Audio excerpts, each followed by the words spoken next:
I was born and raised a Shia Muslim. I grew up in a religiously saturated environment. So I practiced all the requirements of the Islamic law. I prayed my prayers. I fasted. It was at times difficult, at times very easy, because I would do it in the community. At school we would go. At noon we were required to go to and do the prayer, and so it was a good experience growing up. I loved God, and I wanted to do all that I could to please God. I would memorize the Quran, and I loved reading it, and I loved memorizing it. It was a good experience. I still know much of it by heart. Allah was God, of course. He was a distant God. I knew that I had to please Him, and I knew that I was failing most of the times. At some stages, for example, if I was missing a prayer, I knew that I had to make up for it or I would be punished. If I was missing a fasting day in Ramadan, I knew that I would have to make up 30 days for each day or I would be punished. One of the most difficult things as a woman was the teaching that if my hair was not all covered, I would be hanged in hell by my hair. So that was my experience growing up. I had a vision when I was 6 years old of the Virgin Mary. At the time I was in a mountain place. It was dark. I fell and I couldn't get up. I wasn't hurt or anything. I was just heavy. I just couldn't lift myself up. And there was a rock, a huge rock, and this lady came from behind the rock. She held my hand, picked me up, and she said that she was Mary. And something happened to me, some kind of warmth, something, and that stayed with me. I asked my mother who Mary was, and she said that she was the mother of Prophet Jesus, as Muslims would know her and revere her. And I just loved her. That touch was like a seed that was planted in my heart. It was a seed of love, and I just knew that I wanted to be where she was. When I was 9, I learned about Saint Bernadette. It was an old black and white movie, a 1924 movie, The Song of Bernadette.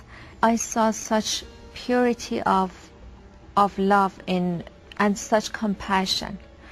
And when Bernadette was healed by Mary, I saw such a transformation in her life, such a devotion that she left everything behind to just serve God. And not because she had to, but because she loved God. And that was something that I had never seen or experienced as a Muslim. When I saw that changed my whole life. At that time, the only reason that I was thinking about Christianity and not Islam, not devotion to God in Islam, was because I loved Mary and I wanted to be where she was. And I knew that the church was where she was.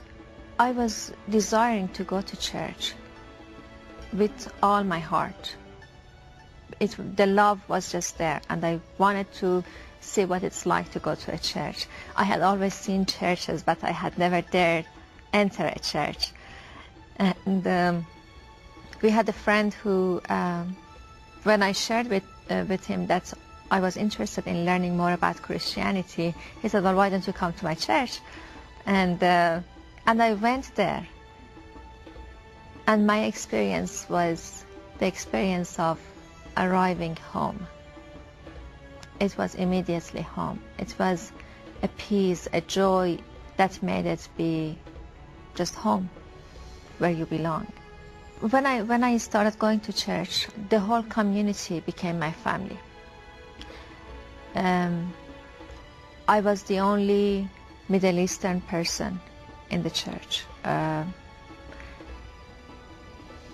But they loved me. They did anything that they could for me.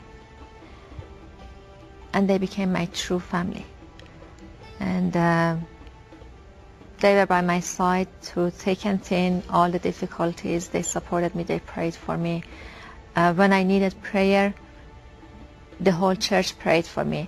And some of them, they stayed with me and prayed with me throughout the time that I needed, constantly. So that was a sense of community that I had never experienced in Islam, the sense of oneness, that we all belong together. And then I learned about the teachings of Jesus and who Jesus was.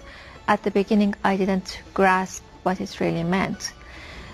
And I remember the first time that I started reading the Bible, especially the book of Genesis, I thought, oh my gosh, what the heck is this? This is stupid. I truly thought, you got to be kidding me. And also the concept of Son of God. I thought, God doesn't have a son. It's only one God. There is only one God. How can these people say that, that we worship one God when they talk about three gods? And eventually, when I attended the church, I learned about what it means to be the Son of God. Not in a physical sense, in a sense that we understand in our human relationship, but what it means to be the Son of God in God's relationship within God's persons. It was never a matter of dogma when I knew I would be a Christian. It was purely love. And what happens is that Christianity is not a faith, a religion that would make sense because it's based on love. If I were to compare points like that, I don't think that I could ever succeed. It is the work of God. It is the love that God placed in my heart. Islam is a religion that is work-based, so it's logical. It makes sense for me to do something right and to be rewarded for that, or wrong and be punished for that. That is how math works. That is how logic works. To say that, okay, there was a God and he had a son and the son came and he died for the whole world, it sounds more like Greek mythology. It does not make sense. And unless God works in your heart, you cannot accept that. And that's what happened to me. It was purely love. I was so in love with Jesus. He was the person who expressed the depth of love of God for us, for our humanity in this world. It was just purely a spiritual thing, a work of God. My passion and my prayer and my desire is for my Muslim brothers and sisters to come to know Jesus, not because I think that I am right or Christians are right and they are wrong, but because I see how transformative it is. And I see this abundant love, and I experience the difference between the time when I was a Muslim, how difficult it was. At the time I didn't realize it was difficult. But now that I look back and I live in such freedom, I can see that I was truly in chain. The difference between Islam and Christianity, as I experienced that, it was like this Father, this God that I had known all my life, that I had loved all my life. But I could never really connect with him. I could never embrace him, or I could never experience his embrace. When I became a Christian, I experienced the embrace of God. I experienced that my Father is here, that he is not going to leave me.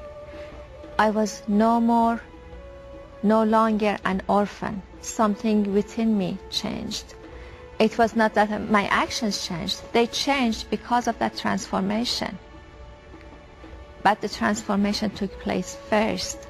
As Jesus says, I became like a new creation, like a child that is not orphan anymore, that does not have to be ashamed anymore, that does not have to work so hard anymore.